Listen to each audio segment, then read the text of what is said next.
Hello friends, welcome back to another video.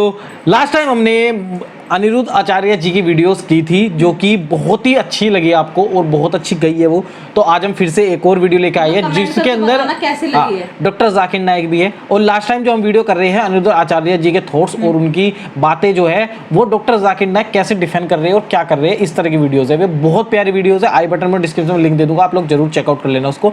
आज की जो वीडियो, आज का जो टाइटल है वो है Aniruddh Acharya ji Maharaj tells that from where and when murti puja start. मतलब मूर्ति पूजा कब और कैसे स्टार्ट हुई थी। मतलब डेफिनेटली हजारों साल पुरानी बात है ये, तो किसी को भी पता नहीं है। तो अनिरुद्ध आचार्य जी की थॉट्स हम सुनेंगे कि कैसे मूर्ति पूजा स्टार्ट हुई थी और कैसे कब स्टार्ट हुई थी और कैसे स्टार्ट हुई थी। तो उसके बाद डॉक्टर जाकिर नाइक कुछ रिप्लाई देंगे इसका। वो कंप्लीट वीडियो है, आप लोग कंप्लीट देखिएगा हमारे साथ, हम भी देख रहे हैं। पसंद आए तो लाइक कीजिएगा, कमेंट कीजिएगा और शेयर जरूर करें वीडियो को। और जल्द से जल्द हमारे 1 लाख सब्सक्राइबर करवा दीजिए। हमारा टारगेट नेक्स्ट टारगेट वही है। फिलहाल हम वीडियो को स्टार्ट कर लेते हैं। अस्सलाम वालेकुम वरहमतुल्लाहि वबरकातुहू।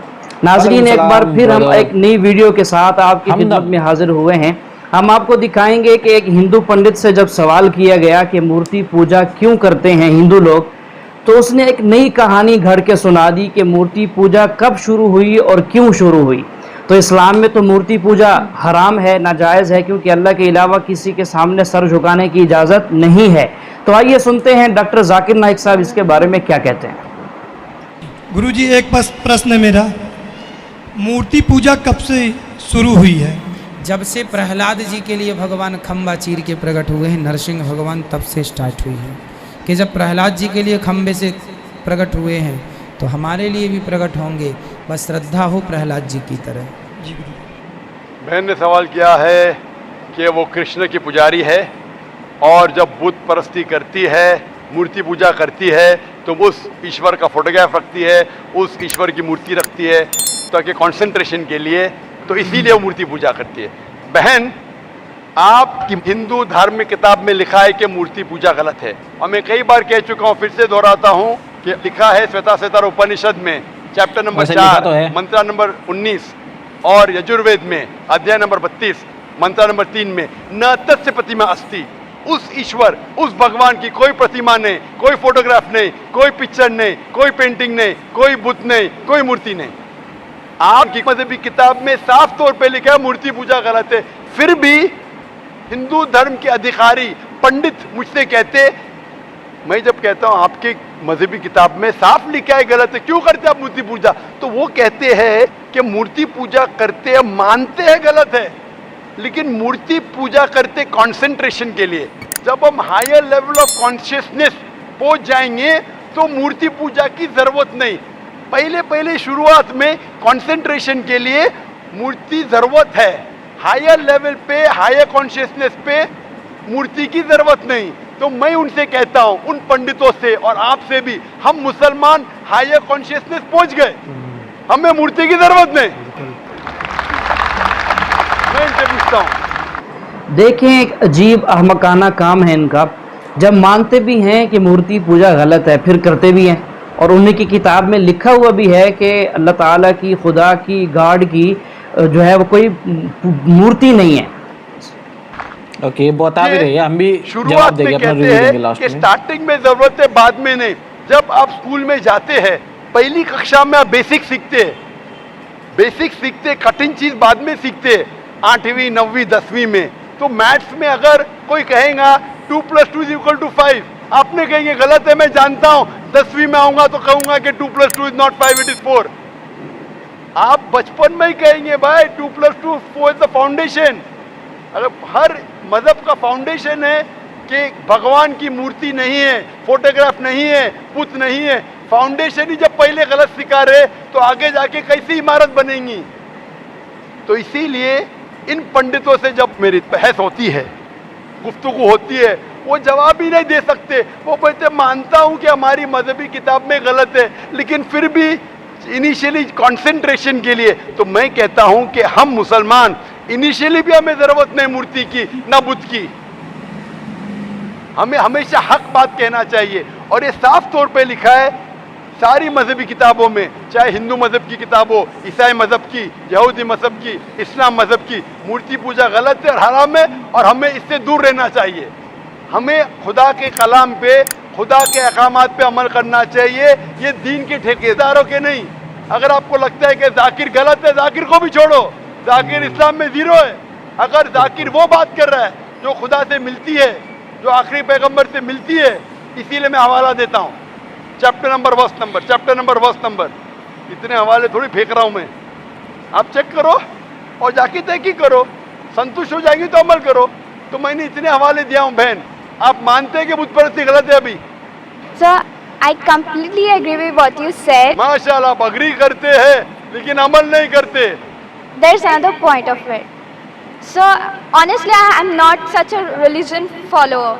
I just Yeah. believe that I have a God, and even today, I haven't read many of the books of religion. I've just read Bhagavad Gita, and When Bhagavad Gita does it say that you have to do idol worship?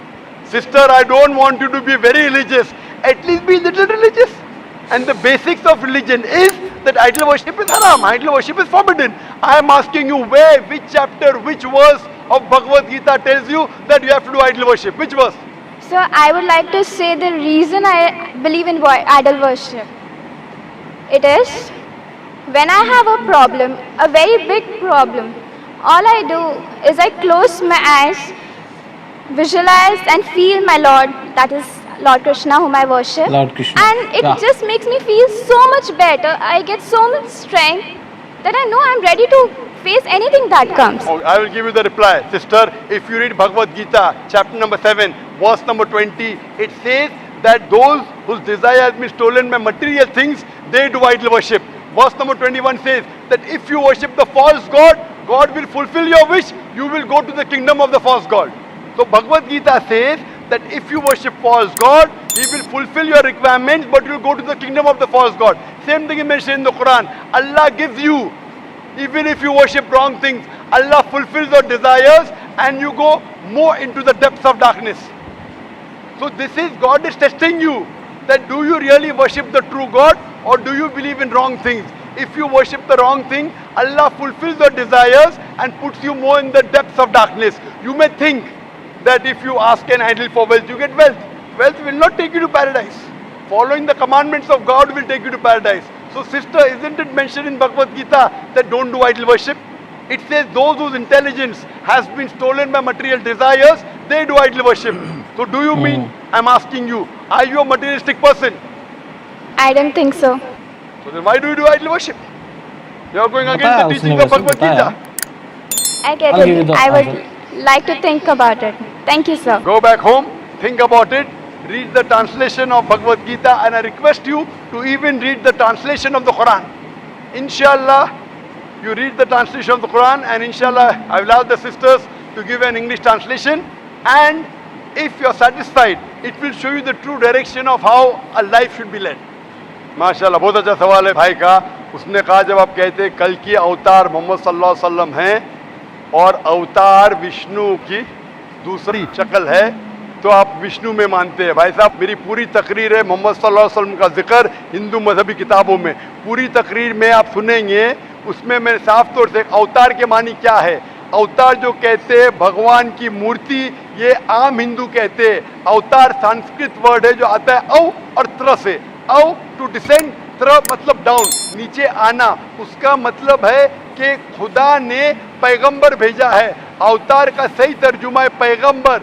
ये मतलब नहीं कि भगवान की मूर्ति या भगवान की शक्ल। अवतार की सही मानी संस्कृत में है पैगंबर। तो हम कहते हैं वो अल्लाह का पैगंबर है, और अल्लाह का आखिरी पैगंबर कल की अवतार जो जिक्र है आपकी किताबों में, कल की पुराना में, वो मोहम्मद सल्लल्लाहु अलैहि वसल्लम में, यानी मोहम्मद सल्लल्लाहु अलैहि वसल्लम आखिरी पैगंबर है। तो फर्क ये है कि अवतार की मानी आप जानते नहीं हैं। मैं पूछना चाहता हूँ, आप मानते हैं मोहम्मद सल्लल्लाहु अलैहि वसल्लम आखिरी पैगंबर है? और भी पैगंबर आ सकते हैं। आ सकते ने, बहुत से आ चुके, 1,24,000, और मोहम्मद सल्लल्लाहु अलैहि वसल्लम आखिरी पैगंबर है। इसके बाद कोई पैगंबर नहीं आएगा। कल के अवतार को कहा जाता है कल के अवतार आखिरी पैगंबर है। हमारी किताब में लिखा है सूरह अहज़ाब में सूरह नंबर 33 आयत नंबर 40 में, क्या मोहम्मद सल्लल्लाहु अलैहि वसल्लम आखिरी पैगंबर है। इसके बाद कोई पैगंबर नहीं आएगा। उसके पहले बहुत आ चुके हैं। आप मानते हैं मोहम्मद सल्लल्लाहु अलैहि वसल्लम आखिरी पैगंबर है? हाँ, आप मानते हैं? आप मानते हैं कि खुदा एक है? भगवान एक है। आप मानते हैं कि बुत परस्ती गलत है, मूर्ति पूजा गलत है? आप मानते? मूर्ति पूजा गलत है, लेकिन आप अगर अरब कंट्रीज में जाके देखोगे ना तो वहाँ पे जितने अरब भी कंट्री कंपनीज को हैं, छोड़ो भाई साहब, मैं हिंदुस्तान में हूँ, मैं बम्बई में हूँ, आप बॉम्बे में, टाइम बहुत कम है। मैं आपसे पूछना चाहता हूँ, आप मानते हैं क्या मूर्ति पूजा में? अरब ऐसे ये कंट्री मुझे को लग छोड़ो, नहीं रहा ये करना हम चाहता बम्बई है शहर में, इस्लाम। आप मैं सच मूर्ति बताऊं पूजा को मानते हैं? जो मेरे थॉट्स है। जितने भी मुसलमान हैं, अगर देखो, उनके ये किसी के excuse घर दे में रहे हैं। जाके देखो ना, उनके अगर फादर चल गए हैं तो वो उनकी फोटो लगाते हैं, तो वो फोटो भी एक मूर्ति पूजा ही हो गई ना। भाई साहब ने कहा अगर कोई मर जाते हैं उनके फादर की पेंटिंग लगाएंगे, उसकी पूजा करेंगे, वो भी गलत है। हमारे घर में नहीं है। मैं तो सैकड़ों मुसलमान के घर में गया, मैं फोटो नहीं देखा हूँ। अगर जो मुसलमान के घर में आपने देखे और वो फोटो की पूजा करता है, वो भी गलत है। आप ऐसे मुसलमान मत बनो। मैं आपसे पूछना चाहता हूँ, आप मानते हैं कि मूर्ति पूजा गलत है? मैं तो सही मानता हूँ। हाँ, तो आप अभी अपनी किताब पढ़ो। मैं किताब ये सही का हवाला मानते दे हो। चुका हूँ। मैंने कहा, मुझे लग रहा था ये नहीं करना चैप्टर नंबर चाहिए। 4 श्लोका नंबर 19 और Yajurveda chapter number 32 shloka number 3, नात्यस्य प्रतिमा अस्ति। उस ईश्वर, उस भगवान की कोई प्रतिमा नहीं, कोई अक्ष नहीं, कोई फोटोग्राफ नहीं, कोई पेंटिंग नहीं, कोई मूर्ति नहीं, कोई बुत नहीं। तो आप अपनी धार्मिक किताब को पढ़ो तर्जुमे के साथ, इंशाल्लाह सही रास्ते पे आएंगे। देखो यार, बात क्या है, देखो लास्ट वाली पहले बात कर लेते हैं। जो लास्ट में लड़का है, मुझे लग रहा था कि ये नहीं करना चाहता, बस इसने पूछा कि गलत है ऐसे। मूर्ति पूजा के बारे में हमने ऑलरेडी बहुत कुछ बोला हुआ है, लेकिन मूर्ति पूजा से रिलेटेड इसके अंदर है कि मूर्ति पूजा कब से शुरू हुई थी। आचार्य जी ने बता दिया कि इस तरीके से खंबे में से कोई अवतार आए थे, मतलब दर्शन दिए गए थे, तब से पूजा होनी शुरू हुई। लेकिन मुझे नहीं लग रहा खंबा और मूर्ति का कोई लेना देना है। बट हाँ, डेफिनेटली अगर आप लड़की की बात करोगे, लड़की की इंटरेस्टिंग बातें थी। उसने कहा कि भाई जब हमें मूर्ति पूजा हम क्यों करते हैं, क्योंकि हमें एक मतलब जब हम परेशान होते हैं या बहुत ज़्यादा दुखी होते हैं तो हम आंखें बंद करते हैं। लॉर्ड कृष्ण जी हमारे मतलब भगवान है, उनकी बहुत ज़्यादा मान्यता है, उनकी बहुत ज़्यादा पूजा करते हैं, तो उनको हम याद करते हैं। तो उसने कहा कि हमें शांति मिलती है और हम फुलफिल हो जाते हैं, मतलब संतुष्टि मिलती है। तो देखो, अगर आप ध्यान करोगे ना तो संतुष्टि मिल जाएगी आपको हर भगवान से। अगर आप इस मुस्लिम हो, अल्लाह को आप ध्यान कर रहे हो, अल्लाह को, और अल्लाह से अपनी मतलब आप परेशान हो, उनका ध्यान कर रहे हो, तो वहाँ भी शांति मिलेगी आपको। कोई हिंदू है, वो अपने भगवान को ध्यान करेगा, वहाँ से शांति मिलेगी। तो अलग अलग इंसान को अलग अलग चीज़ें ध्यान करने से शांति मिल रही है। इनका एक दूसरे से कोई रिलेशन नहीं है। और इस तरीके से मतलब रिलेशन, मतलब ऐसा नहीं कह रहा कि मैं है तो एक ही चीज़, भगवान तो एक ही है, चाहे वो अल्लाह हो या कृष्ण हो या शिव हो, भगवान तो एक ही होता है, ठीक है ना। अब ये तो इंसानों ने बना रखी है, जैसे मूर्ति इंसान ने बनाई है, और इंसानों ने ही बनाई हुई चीज़ें हैं, धर्म इंसानों के बनाई हुई चीज़ें हैं। धर्म कोई टपक नहीं रही ऊपर से, इंसान को ऊपर से बना के भेज रहा है। मुस्लिम भी एक ही है, हिंदू भी एक ही है, इंसान ही है। या तो ये दिखा दो कि मुस्लिम का शरीर अंदर से अलग है और हिंदू का शरीर अंदर से अलग है तो सेम ही। ये तो धर्म तो इंसानों की बनाई हुई चीज़ है, मेरे ये मानना है। बट डेफिनेटली लड़की का जवाब भी ठीक था कि हाँ, वो अभी खुश है और उसने भगवत गीता पढ़ी है, तो वो अपने धर्म को लेकर खुश है। कोई अपने धर्म को लेकर खुश है, मुस्लिम अपने धर्म को लेकर खुश है, तो अपने अपने धर्म को लेकर सब खुश रहो।